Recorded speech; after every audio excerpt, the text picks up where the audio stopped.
Salut à tous les amis, j'espère que vous allez bien. On se retrouve aujourd'hui, dimanche 14 juin 2026 pour une nouvelle vidéo.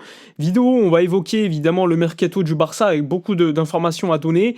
Il y a également la décision de Marc Cucurella de finalement signer du côté du Real Madrid. Je vais vous expliquer un petit peu ce qui s'est passé du côté de Cucurella, de son entourage et pourquoi il n'a pas signé à Barcelone. Bref, il y a beaucoup de choses à dire. N'hésitez pas dans l'espace commentaire à donner votre avis, à liker, à commenter, à partager comme d'habitude, à booster la vidéo si vous le voulez. Vous pouvez également me suivre sur Twitch si vous le voulez. On passe des soirées là-bas parfois à interagir ensemble. Ça fait super plaisir de pouvoir discuter de foot avec vous. Donc n'hésitez pas à me follow sur Twitch, à lâcher un petit sub là-bas aussi, une souscription. Ça vous permet d'avoir accès au canal Discord et avoir des informations mercato en avance et soutenir mon travail. Donc ça fait plaisir. Bon, on y va. On y va. La Coupe du Monde a commencé, on le sait, avec une équipe, par exemple du Brésil, de Rafinha hier. Pas un grand match, pas un bon match même de Rafinha, on peut le dire. Sinon, on attend patiemment l'entrée en lice de l'Espagne. Mais bon, c'est pas ce qui vous intéresse, même si Ferran Torres tout à l'heure a parlé un petit peu de son avenir, et il a mis un petit peu la beauté en touche par rapport à l'intérêt du PSG en disant que pour l'instant il se focus sur la Coupe du Monde. Je pense que ce qui vous intéresse de manière générale, d'abord c'est le dossier Cucurella qu'on va évoquer. Alors le dossier Cucurella, il est très simple. Je vous l'avais expliqué en live plusieurs fois. C'est un joueur qui veut absolument retourner en Espagne. Vous le savez, Chelsea a fixé un prix assez élevé, 50-55 millions d'euros pour le libérer. On sait qu'il y avait le Barça, l'Atlético qui étaient intéressés, mais je tentais à chaque fois en live de vous expliquer que le Barça n'allait pas le recruter s'il n'y a pas de départ de Baldé, ce qui était logique. Je vous l'ai dit, il y avait une liste de 3 noms, Cambiasso, Grimaldo et Cucurella, c'est les 3 noms au poste de latéral gauche que le Barça suit, en plus de Cancelo évidemment, en cas de départ d'Alejandro Baldé, ce qui est logique hein, parce que le Barça ne prévoit pas une arrivée à ce poste-là s'il n'y avait pas de départ, ce qui est logique. Alors le joueur, vous le savez, il est formé au club, hein, il est formé au Barça. Il voulait absolument retourner du côté de l'Espagne. Il y avait même une offre de Manchester City, il faut le savoir, hein, j'en avais parlé. Mais lui, il privilégie absolument l'Espagne pour se rapprocher de sa famille, pour des raisons personnelles, on ne va pas détailler, mais il voulait absolument retourner en Espagne.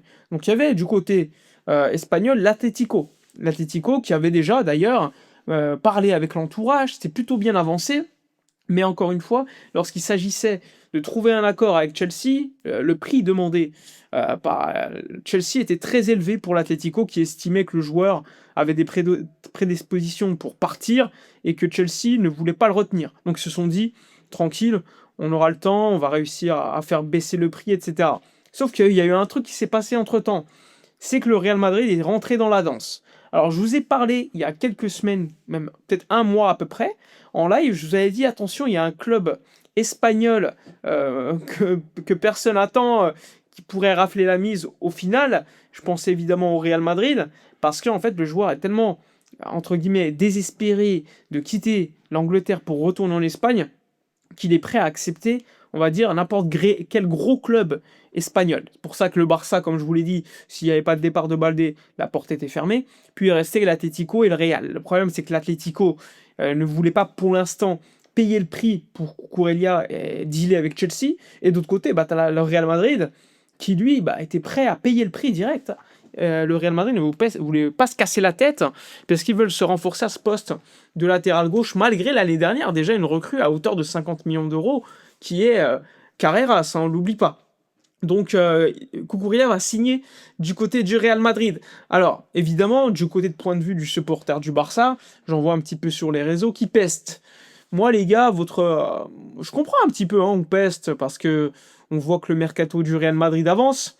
Mais personnellement, je vois les recrues du Real, je suis pas en PLS. Hein. C'est des joueurs assez intéressants, beaucoup plus expérimentés, qui vont amener la profondeur de banc du côté du Real Madrid. Que ça soit Bernardo Silva, qui pour moi est en déclin, que ça soit Dumfries, c'est un joueur qui sort de blessure, qui là aussi a un âge assez avancé, qui pour moi est un profil beaucoup plus offensif que défensif, sachant qu'il y a déjà Trent Alexander-Arnold. Perso, c'est pas une plus-value, j'estime. Et ensuite, Konaté libre. Konaté qui sort d'une saison et demie, là, super compliqué. Alors, il peut s'améliorer, etc. Mais franchement, je suis pas impressionné. Et l'année dernière, ils avaient déjà pris Huysen à 60 briques. J'ai envie de vous dire, les gars, je suis pas impressionné par le mercato du Real, pour l'instant en tout cas. Là, ils prennent donc Cucurella, qui est un joueur de qualité, on va pas se mentir, mais qui sort là aussi d'une saison compliquée. Mais après, Chelsea, de manière générale, était assez dysfonctionnel. C'est un joueur qui, pour moi, est bon défensivement, mais offensivement beaucoup plus compliqué. Bon, ça va amener quand même une certaine tension entre les supporters Blaugrana et Marc Cucurella, parce qu'il a été formé au club, il a toujours amené et mis en avant son attachement par rapport à Barcelone, mais ne l'oubliez pas, le football, ça reste du business. Ça reste du business. Si tu veux retourner en Espagne et que le Madrid, ou si tu es un ancien du Real et qu'on te propose d'aller à Barcelone, les gars, pas se mentir, les joueurs ils acceptent. Ils s'en foutent, hein. Il n'y a que les supporters comme nous qui ayons une certaine appartenance, on va dire, au club à 100%, parce qu'il n'y a pas de contrat avec des millions d'euros en jeu, tout simplement. Mais les joueurs, eux, ils s'en foutent, hein. Les joueurs, entre guillemets, sauf rare exception, on va pas se mentir, on entendait Nasri par exemple à l'époque, le PSG qui était intéressé par lui c'était mort. Mais t'as plein de joueurs, ils s'en foutent. Ça reste du foot. Rabiot, bah, c'est du PSG, il est retourné un peu plus tard à l'OM. Il y a des joueurs de Nantes qui ont promis de jamais aller à Rennes, ils y sont allés. Les gars, c'est du business, faut pas l'oublier.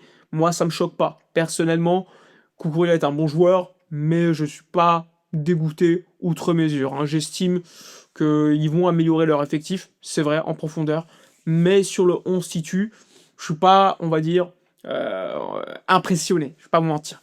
Néanmoins, ça ne veut pas dire que le Barça doit rien faire, hein. Le Barça doit se bouger les fesses, hein. Là, on entend beaucoup de rumeurs sur les prolongations de contrat de Ferran qui vont débuter après la Coupe du Monde. C'est bien, hein. Tu vas garder un joueur assez intéressant s'il ne part pas et qui va t'amener une profondeur de banc. Moi, ça me dérange pas. On essaye toujours de faire le deal Julian Alvarez, mais il faut pas non plus, les gars, qu'on perde 5000 ans à vouloir faire un dossier qui finalement se fera pas, hein. Donc, il faut pas l'oublier. Le Barça, ils veulent absolument faire un 9, de toute façon. Pour faire le 9, si tu veux que Alvarez, c'est normal de forcer jusqu'au bout pour lui. Mais c'est pas parce que tu forces jusqu'au bout pour lui que tu dois oublier que tu dois potentiellement le remplacer entre guillemets dans tes pistes numéro 1, si c'est pas possible, tout simplement. Jouer au Pedro, on le sait, compliqué. Forcément, ça va être très très difficile de pouvoir le faire. Donc il faudra finalement, si Alvarez est impossible, trouver une solution de repli. Et là, pour l'instant, la solution de repli, il n'y en a pas parce que le Barça ne réfléchit pas dessus. Eux, ils sont focus à 100% sur Julian Alvarez du côté de l'Atlético qui, bah, pour l'instant, est focus lui aussi sur la Coupe du Monde, mais on n'écarte pas une parole publique qui pourrait faire avancer les choses, même si ça risque quand même d'être compliqué dans tous les cas de dealer avec l'Atlético de Madrid qui a toujours montré son désaccord publiquement de pouvoir vendre le joueur argentin encore plus du côté de la Catalogne. Mais bon, ça reste le mercato, le business. Business is business, tout peut arriver. Mais il est vrai que le Barça doit se renforcer à plusieurs postes et que la réalité, c'est que pour l'instant, le Barça a signé qu'Anthony Gordon, que Lewandowski est parti, que pour l'instant, Rashford, bah, il va pas rester, pour l'instant en tout cas, puisque l'option d'achat ne sera pas levée. Et bah, notre effectif, là, il est en train de perdre en qualité. Parce que Cancelo, pour l'instant, n'a pas signé du côté du Barça. Donc on se retrouve dans une situation où tu dois renforcer différents postes. Le poste de défenseur central gaucher, avec un Gvardiol qui se rapproche d'une prolongation de contrat. Donc peut-être que le dossier sera mis de côté là aussi du côté du Barça. De toute façon, je vous l'avais dit, il faut un départ en défense et il est estimé très cher. Pour autant, ça ne veut pas dire que tu ne dois pas te renforcer au poste de défenseur central, hein. Loin de là. Donc tu as quand même la défense, le latéral gauche, tu as le 9, et pour l'instant, on n'a signé aucun des joueurs, hein. Donc c'est quand même assez impressionnant. Après, on est le 14 juin, on est en Coupe du Monde. Je comprends aussi la DA de dire que forcément en Coupe du Monde, il peut y avoir des joueurs qui peuvent exploser à la vue de tout le monde. On l'a vu hier soir, hein, avec Boadi, même si on le connaissait plutôt bien, qui est maintenant suivi par tout le monde, hein, logique. Mais ouais, ça peut aider. Pour autant, notre ligne de conduite niveau mercato ne doit pas bouger. Le latéral gauche, Cancelo, il faut se bouger les fesses. Le 9, évidemment. Si c'est pas possible avec Alvarez, trouver une solution de repli. Et ensuite, le défenseur central gaucher, là aussi, pour moi, c'est une obligation. Et il faut faire des départs aussi. Il faut faire des départs, que ce soit les Marc Casado, les Ansu Fati, parce que pour l'instant, c'est pas encore officiel, même si on s'attend que ça se fasse, hein, c'est une question de temps. Mais il y a d'autres départs à faire, que ce soit les retours de prêt. Je pense à Iñaki Peña, je pense à également peut-être à d'autres joueurs qui finalement feront peut-être la pré-saison avec le Barça au début et qui ensuite, Flick leur dira je compte pas sur vous. D'accord. Mais pour autant, À l'inverse, faut pas perdre de temps sur certains joueurs qui aujourd'hui sont sur le marché et qui ne le seront peut-être pas dans 2-3 semaines. Donc ça aussi, c'est un truc fondamental à gérer. Alors je comprends, hein, on est en mode, dégoûté parce que le mercato n'avance pas. Vous le voyez, hein, c'est assez peu actif de manière publique. Pour autant, Deco travaille et ça, je peux vous le certifier. Alors, j'ai pas d'informations, on va dire, concrètes à vous donner. Ce qu'on me fait passer, c'est que Deco et Boyan sont sur les différents dossiers et travaillent d'arrache-pied dessus. Et il y a des dossiers que pour l'instant, on ne connaît pas et qui pourraient surprendre. Maintenant, on verra évidemment à ce moment-là les noms qui sortiront. Mais oui, le Barça a des options numéro 1, a des options numéro 2. Mais pour l'instant, il se focus sur les options numéro 1. Le jour où ça ne sera pas possible, les solutions de repli seront activées, mais il faudra se bouger, ne pas surpayer et être suffisamment intelligent pour rester avec un effectif toujours plus compétitif par rapport à l'année dernière et surtout, on va dire, combler les manques de cet effectif. On va pas se mentir, il y en a quand même plutôt pas mal, surtout avec le départ de Robert Lewandowski. La défense centrale, là aussi pour moi, c'était clairement l'un des postes à améliorer. Et quand tu regardes l'effectif du Barça, tu as quand même beaucoup de joueurs intéressants, mais beaucoup de jeunes. Et tu peux te poser la question sur le milieu de terrain, si amener un joueur un peu plus expérimenté ne serait pas une bonne solution. Voilà, le dossier Rodri, par exemple, le dossier Rodri, 1 an de contrat, City va demander 40-50 millions d'euros. Est-ce que vous le prendriez, par exemple? Je vous écoute en commentaire. Oui, je le prendrais. Mais quand tu regardes le salaire à payer aussi, qui est très élevé, et l'effectif au milieu de terrain qui est déjà blindé, risque d'être compliqué. Pourtant, c'est un deal sur lequel moi, perso, j'aurais avancé. Et ensuite, c'est la concurrence et le meilleur joue, tout simplement. Donc voilà, beaucoup de sujets, beaucoup de dossiers en cours. Donc ça va être super intéressant à suivre. Il y a aussi la Coupe du Monde en cours. Forcément, ça ralentit certains dossiers, logique. Pour autant, Déco travaille.